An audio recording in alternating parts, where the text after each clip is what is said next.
Hello student, कैसे हैं आप सब। आ गए हैं हम हमारा नेक्स्ट चैप्टर लेकर कोऑर्डिनेट ज्योमेट्री। हम यहाँ पर 15 मिनट सीरीज में आज जो चैप्टर करने वाले हैं वो है कोऑर्डिनेट ज्योमेट्री। और इस चैप्टर का पूरा कॉन्सेप्ट जो फॉर्मूलाज है वो लेने वाले हैं, साथ ही साथ में एक दो एग्जांपल लेकर हम समझेंगे कि किस तरीके से फॉर्मूलाज अप्लाई करने हैं। ठीक है, वीडियो बड़ा छोटा होने वाला है, पर बात ऐसी है कि पूरे कॉन्सेप्ट इसके अंदर बता दूंगा जो कि काम के हैं। ठीक है, हमारा जो टारगेट है वो यहाँ पर है 100 आउट ऑफ 100।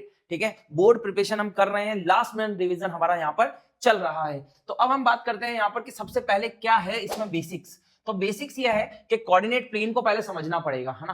कोऑर्डिनेट प्लेन को समझने के लिए आपने एक्सेस देखी होगी। यहाँ पर दो एक्सेस हम बनाते हैं, जैसे मान लो एक एक्सेस मैंने ये बनाई और दूसरी ये बनाई। अब इनके नाम हमें पता होने चाहिए, है ना। ये जो एक्सेस होती है ये हमारी एक्स एक्सेस होती है, और ये वाली जो होती है वाई एक्सेस होती है, और ये होता है ओरिजिन। क्या होता है? ओरिजिन होता है ना। तो चलो देखते हैं क्या क्या है इसमें। The coordinate plane consist of, सबसे पहला एक्स एक्सेस जो कि होती है हॉरिजॉन्टल लाइन। ये वाली जो लाइन होती है हमारी उसको हम बोलते हैं एक्स एक्सिस। बिल्कुल बेसिक चीजें हैं, ठीक है ना। बहुत इजी है ये चैप्टर, आपका बहुत ज्यादा आसान है। अगर ये पूरा वीडियो आप देख लेते हैं तो इस चैप्टर में आपको कोई डाउट नहीं रहेगा। उसके बाद हम देखते हैं यहाँ पर वाई एक्सिस जो कि होती है हमारी वर्टिकल लाइन। ये वाली जो लाइन रहने वाली है इसे हम बोलेंगे वाई एक्सिस। ठीक है, उसके बाद में आता है ओरिजिन। ओरिजिन जो होता है यहाँ पर होता है 0,0। इसके कोऑर्डिनेट्स क्या होते हैं? 0,0 वेयर बोथ एक्सिस इंटरसेक्ट। आप देख रहे होंगे कि y और x एक्सिस जहां कटती है उसे ओरिजिन बोलते हैं, और इसके कोऑर्डिनेट होते हैं 0,0।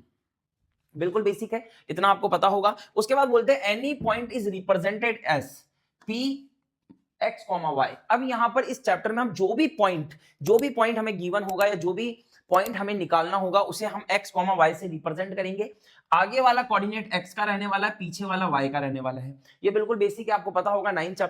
9th क्लास में भी ये चैप्टर था तो ये चीजें हमने पढ़ रखी थी। तो यहाँ पर कोई भी पॉइंट आपका रिप्रेजेंट करेंगे तो वो करेंगे x, y से, और ब्रैकेट डालना है, पहले x वाला कोऑर्डिनेट और बाद में y वाला कोऑर्डिनेट आएगा। तो ये बेसिक चीजें थी। उसके बाद हम देखते हैं यहाँ पर कि फॉर्मूला क्या है। तो यहाँ पर हमें दो फॉर्मूलाज हमको पढ़ने होते हैं।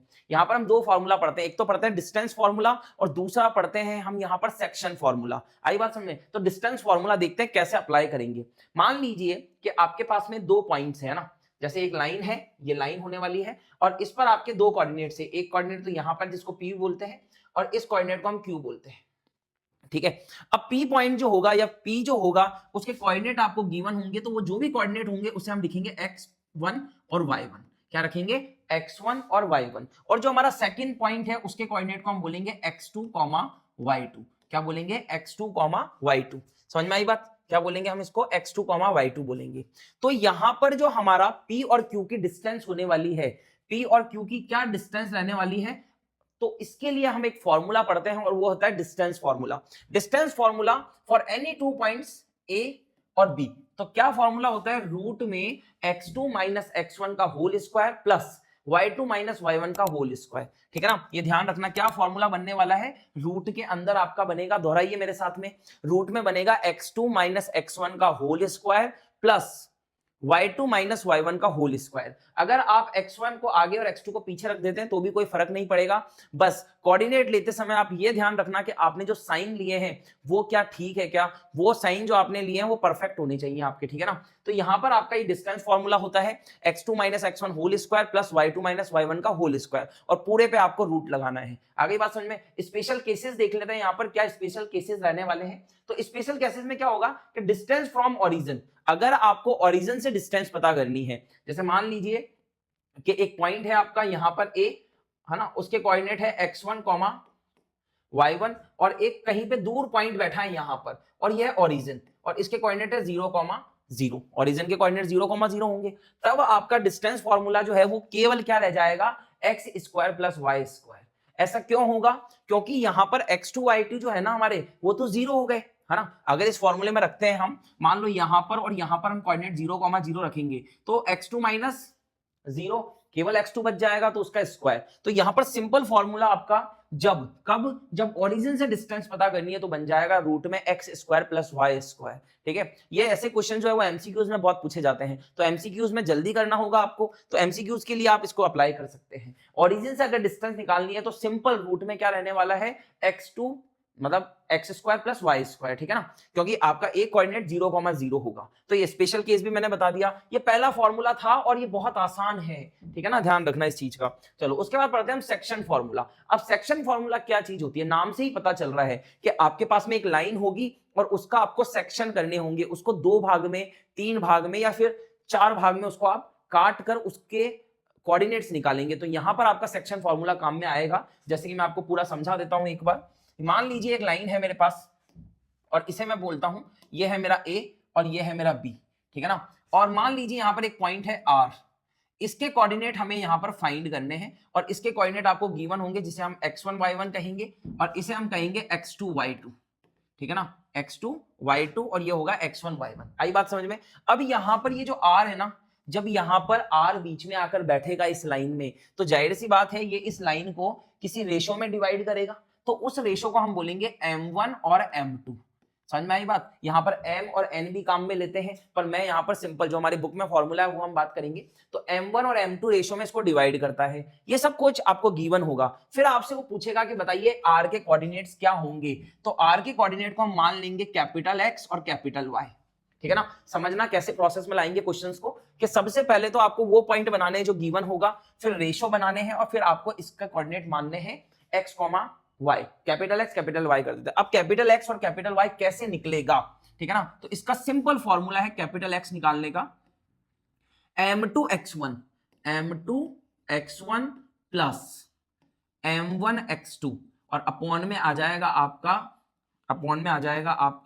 m1 प्लस m2, ठीक है ना। बहुत सिंपल है, ठीक है ना, कि अगर आपको क्या करना है, x के कोऑर्डिनेट निकालने हैं, तो ये जो m2 है ना, इसका कराओ x1 के साथ और m1 का कराओ x2 के साथ। पहले x की बात कर रहे हैं तो x वाले कोऑर्डिनेट काम में लेंगे, ठीक है।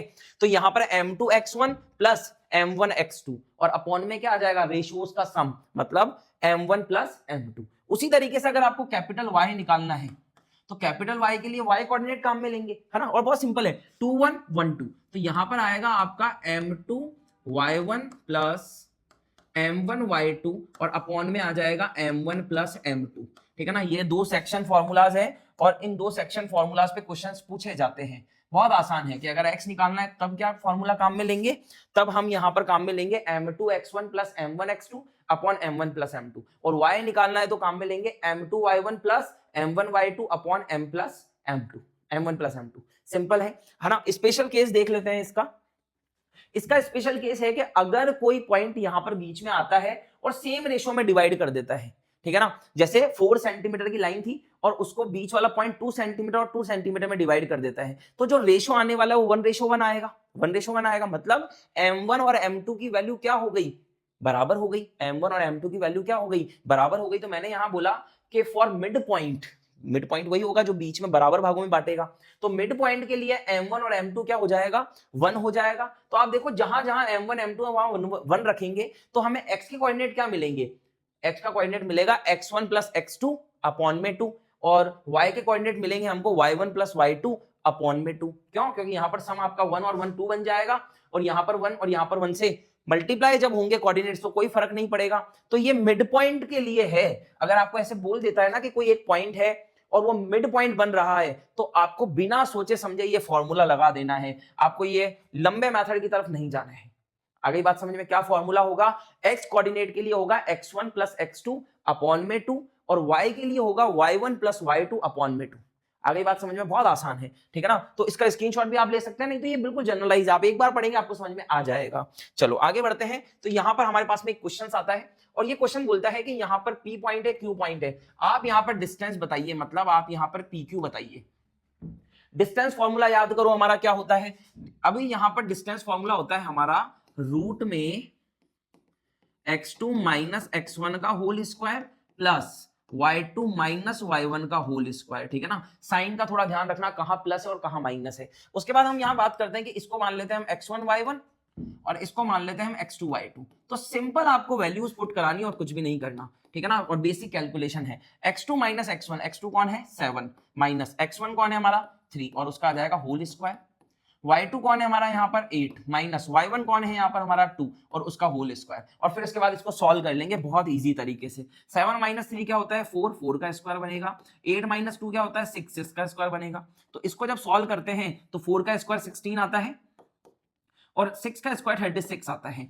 ऐड कराएंगे इसको तो ये कितना बनेगा आपके पास में, देखो यहाँ पर 12 बनेगा और यहाँ पर आपका 52, मतलब रूट में 52 आ जाएगा। अब यूनिट क्या लगाओगे, यूनिट कुछ भी नहीं है तो सिंपल यूनिट लिख देंगे और यही आंसर होगा।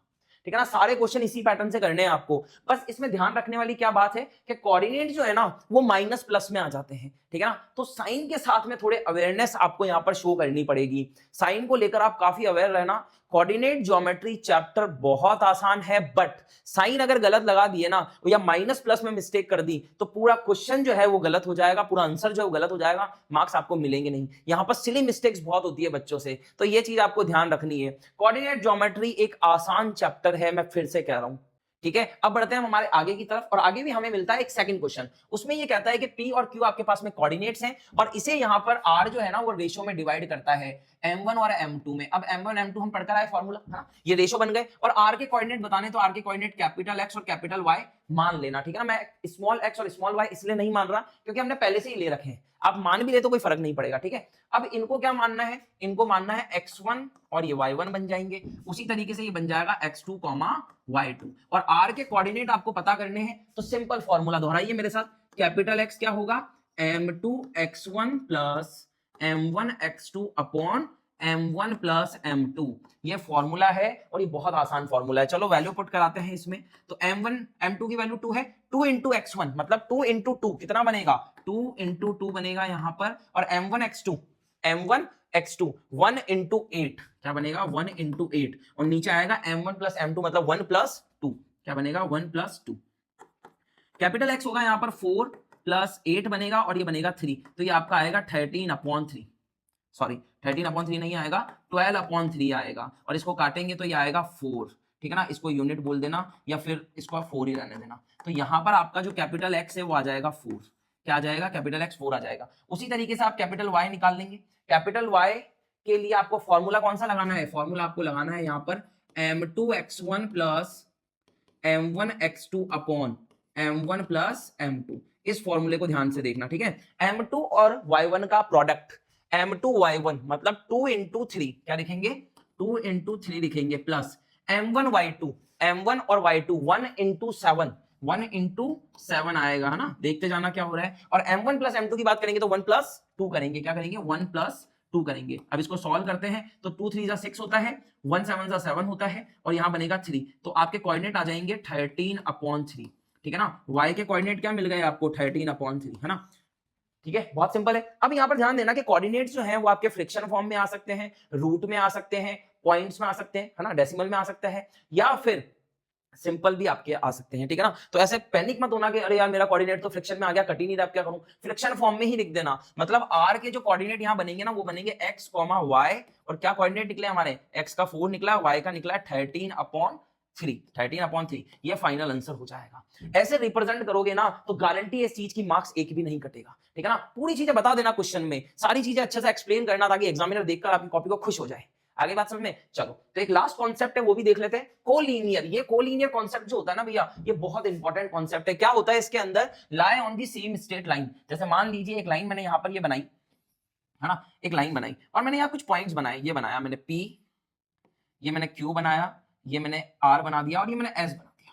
अब ये बोलता है कि आपको चेक करना है, आपको ये चेक करना है कि PQRS जो 4 पॉइंट है वो कोलिनियर है। कोलिनियर का क्या कॉन्सेप्ट होता है, कोलिनियर में आपको क्या करना है कि सबसे पहले तो आपको ये PS निकाल लेना है। PS की डिस्टेंस निकल जाएगी, इसको x1 y1 बोलेंगे और इसको x2 y2 बोलेंगे। सर कोऑर्डिनेट्स कहां से आएंगे, तो कोऑर्डिनेट्स आपको क्वेश्चन में वो देगा। ठीक है ना, तो सबसे पहले PS निकाल लेना, डिस्टेंस फॉर्मूला लगाकर PS निकाल लेना, निकल जाएगा। अब आपको ये तीनों डिस्टेंस निकालनी है। ठीक है ना, आपको क्या निकालना है, PQ भी निकालना है, फिर आपको QR भी निकालना है, फिर आपको RS भी निकालना है। और अब ये कोलिनियर है या नहीं उसको चेक करने का तरीका क्या होगा कि ये जो PS होगा ना ये बराबर होगा किसके, PQ plus QR plus RS के, है ना। इन तीनों का सम अगर PS के बराबर आ जाता है तो ये कोलिनियर होंगे। समझ में आ गई बात? कोलिनियर मतलब कि सारे पॉइंट एक ही लाइन पर होने चाहिए, एक ही स्ट्रेट लाइन पर होने चाहिए। तो यहां पर डिस्टेंस जो है ना वो बराबर होगी। किसकी डिस्टेंस? पीएस जो होगा उसकी value PQ plus QR plus RS के बराबर आनी चाहिए, सम के बराबर आनी चाहिए। अगर ये कंडीशन आपकी सेटिस्फाई हो जाती है, इसकी वैल्यू और इसकी वैल्यू मतलब एलएचएस और आरएचएस बराबर आ जाते हैं, तो हम बोलेंगे पीक्यूआरएस लीनियर है या फिर कोलीनियर है। समझ में आ गई बात? तो ये कॉन्सेप्ट आपके रहने वाले हैं। ये चैप्टर बहुत आसान है, हमने एक क्विक रिवीजन इसके अंदर किया है। अगर आप फुल एक्सप्लेनेशन देखना चाहते हैं तो भी हमारे चैनल पे अवेलेबल है, वहां से आप देख सकते हैं और इस कॉन्सेप्ट को समझ कर जाना, क्योंकि यहां से क्वेश्चन आता है, 100% आता है।